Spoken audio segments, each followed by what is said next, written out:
I wanted to show you my Libertarian Party haul. What's happening, Panda Nation? Peter von Panda here. I like picking up t-shirts because they're so comfy, especially in the summer. They're nice and light, and they make sure that you're decent. So I went on the Libertarian Party website and I picked up this. This is actually a t-shirt, even though it's blue and it says Libertarian, from their annual convention, which I did not go to. And it says Tansiful, which says there ain't no such thing as a free lunch. Libertarian 2020 National Convention. I know that they recently nominated their presidential and vice presidential candidates, and I don't know who they are, but the presidential candidate is a lady, which is great. Might be the only lady on a major political party ticket this year.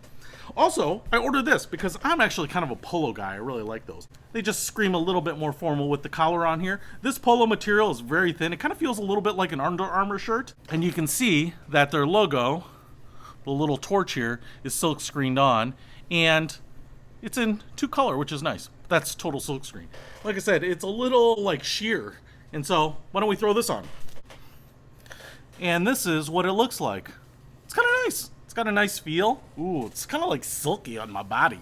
And you get to show off the little logo there. I don't know that people will know what it is. I'm not sure that I would see this and know what it was, but I like having something that's a little different, a little counterculture. So if you want to pick up this, or this, there's no such thing as a free lunch, then you can, because I'll put a link to them in the description. Peter von Panda, out.